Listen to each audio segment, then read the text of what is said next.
Hello and welcome to the Vaults of Terra. My name is Ed and today we're going to be continuing our Primarch videos with a quick look at Mortarion, also known as the Death Lord, who was the Primarch of the 14th Legion known as the Death Guard. All we know of Mortarion before he joined the Emperor comes from the Stygian scrolls of Lackland Thorn, who came across the world of Barbarous with an explorator fleet. Barbarous was the world upon which Mortarion crashed in his growth pod. His landing was at the site of a recent battle. His first sight was that of the dead and dying people strewn as far as the eye could see. This world was covered in a toxic fog, and its mountains were ruled by warlords of an unknown species, either mutant or some kind of xenos, who defended their territory fiercely and practically enslaved the humans of the planet. Many people lived beneath this toxic fog in the valleys and lowlands, serving their mountain warlords. This recent battle had been won by the strongest of Barbarous's warlords, who was revelling in his victory when he heard a child scream. He searched for almost a day until he found Mortarion, and whilst he considered killing the child, he was puzzled how a human could survive amid such poisonous fumes.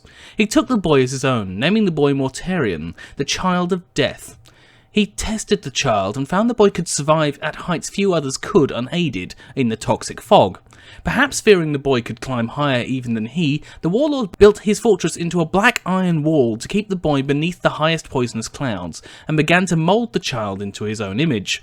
The boy was taught to fight everything from humans to other warlords, apparently undead monstrosities, and even demonic creatures, fighting in the front line against all foes. However, Mortarion was curious about his fellow humans below the mists, and one day ran from the warlord, who bellowed threats at Mortarion's treachery and threatened death should the Primarch ever return. As he descended, Mortarion came across other humans and realised they were more like him than the warlord ever was, unobscured by the mists for the first time, with laughter and a voice that lacked the innate cruelty of the warlords. He realised that these were his people, whom the warlord had made him kill, and he was enraged by this, and vowed vengeance on the warlords for these people. However, it took a long time for people to trust this giant from the mists, a monster to some, who helped the people gather their meagre harvest and finally proved himself by killing a lesser warlord, much to the poison breather's shock, and his forces before the humans with an enormous two-handed farming scythe. Mortarion was accepted and taught his new people of warfare, how to fight and defend themselves from the warlords.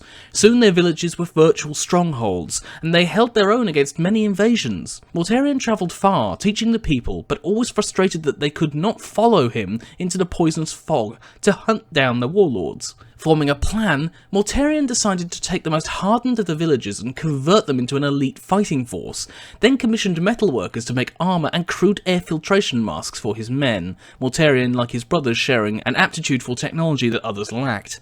When the next warlord struck, Mortarion led these men, known as the Death Guard, against them, chasing the warlord into the poisoned fog and killing him. A first victory, and Mortarion used this to galvanise his people. He improved the filter mask design and led his men on deeper and deeper expeditions into the fog to kill the warlords. Constant exposure to the toxic fumes had made his warriors even hardier, and they grew strong with Mortarion at their head. This war raged across the mountains of the world for years, able to chase down all but one warlord, Mortarion's adopted father, who lived behind the black iron walls at one of the highest points in the toxic fog that could be survived. Preparing to lead his men against the mountain fortress, Mortarion heard of a strange visitor who had come to his people. Angered by the delay, he stormed into the village's banquet room. There, he found the village elders with the stranger. Whilst they were frail and pale-skinned, the stranger had a vast, perfect physique with skin of a coppery hue. The stranger immediately recognised Mortarion, whilst the Primarch was ignorant of this stranger. However, the newcomer challenged him to take the fortress alone. If he failed, the stranger said Mortarion should serve him obediently, as a stronger man. Driven by anger, Mortarion climbed to the peak alone, to face his once father with rage and vengeance in his heart, to go higher than ever and brave the toxins few others had ever faced. However, even Mortarion was forced to wear protection at this height, but his mask was failing when he reached the warlord, and he fell to his knees, gasping for air as the mask corroded and the warlord approached. Then the stranger appeared, standing between Mortarion and the warlord, unmasked but breathing normally.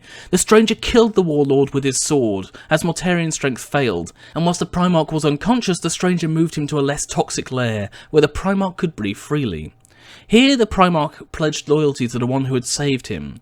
It was at this point that the stranger revealed himself as the Emperor of Mankind and Mortarion's father.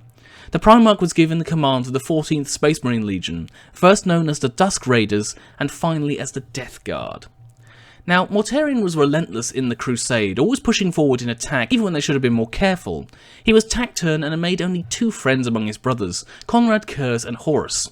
So close were they that other Primarchs were worried where the morbid Primarch's loyalties lay, although the Emperor dismissed such claims with a wave of a hand. Mortarion was ever distrustful of Psykers, including Magnus the Red, his brother Primarch, and he was one of the most vocal to have both psychic powers and the Librarians banned from the service of the Space Marine Legions, expressing his hatred of all things warp-based. He later found out about the construction of the Golden Throne, some sort of psychic amplifier in the Emperor's palace, and felt betrayed that his father was using such power. After Malkador the Sigillite explained to the Primarch the throne's purpose, to remove humanity's need for warp travel, Mortarion was put at ease. Mortarion also clashed with his brothers who he believed had lived easy lives compared to his own as they had grown, particularly Sanguinius, Jagatai Khan and Fulgrim, an irony considering the battles all had faced in reality. The Primarch had always felt underappreciated, with his brothers winning far more laurels than he and his legions, despite their success in the Crusade. Although Khan did comment that few could honour him if he revealed nothing about himself or his upbringing to his brothers, his secrecy denying him the laurels he maybe deserved. Also, whilst he was friendly with Horus, he believed the need for a War Master was a mistake and could only lead to division if the Emperor did not command the legions himself, a prescient thought among the Primarchs. When the heresy erupted, Horus found it hard to convince Mortarion to join his side. However, the War Master used Mortarion's hatred towards warlords and tyrants to paint the Emperor just as such, a warp-tainted creature with no regard for human life who had used warp sorcery to bring the Primarch project to fruition. Finally swaying the Primarch, Horus deployed Mortarion to both Istvan III and Istvan V during a dropsite massacre. He fought Khan, but the White Scars Primarch escaped, and in anger Mortarion travelled to the warp-touched worlds around Prospero, laying waste to all those he believed to be touched by sorcery. Coming across a woman possessed by a warp demon, Mortarion had to draw on his own small well of psychic power, much to his own disgust, to kill it. Realising the Emperor had lied about his creation, that he did have a link to psychic power, and that there was life within the warp, the Primarch vowed to master it and turn it against his father. He also appeared at the Battle of Dwell, where he helped Horus to gain the same power the Emperor had taken on the world of Moloch.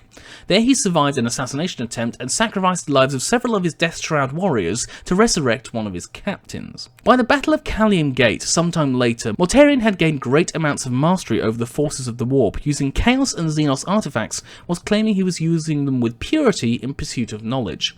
It was here where he fought against the Khan again, but the Primarch escaped. At the Battle of Catalis, Mortarion was led into a trap aboard the Khan's flagship, which had been evacuated by all but a suicide squad who were to hold the Primarch until the ship self-destructed and killed Mortarion. The Death Guard Primarch escaped in the nick of time, but realised the trap had cost the traitors both time and energy, chasing the White Scars down. Finally going to join the Siege of Terra, Mortarion's fleet was marooned within the warp. There the fleet was infected by a plague known only as the Destroyer, which transformed those infected into bloated monstrosities, putrid but undying. It infected and affected them all, but none more so than the Primarch. For him it was as if he was on the mountaintop again, struggling against the toxins as the Warlord came for him, but now there was no Emperor to aid him. Suffering in totality, Mortarion finally gave in and vowed to serve Chaos, going against his old vows, and allowing Nurgle, the Chaos god of disease and plague, into the souls of his legion as their new master. What eventually emerged from the warp bore little resemblance to what had entered. Proud warriors in shining armour were now bloated monstrosities inside shattered and corroded plates that barely covered their putrid forms. Their weapons and armour became chaotically empowered, and they became known as the Plague Marines for the sicknesses they unleashed in their wake. After Horus's defeat, Mortarion led his fleet back to the Eye of Terror to a world known as the Plague Planet, claiming it as their own, where they could launch their toxic raids against the Imperium for the next 10,000 years. Mortarion was made a demon prince by Nurgle as a reward for his service, and continues his struggle against the Imperium to this day. So that's everything I wanted to mention today. Thank you for coming. The next roleplay will be going up a week on Monday at 6:30 PM BST, so if you are interested in that, please come along. It is on Twitch at the link below. If you have a question or comment for me, please leave it in the comment section below, or send me a personal message on YouTube. Otherwise, thank you for watching today. See you next time on the Vaults of Terra.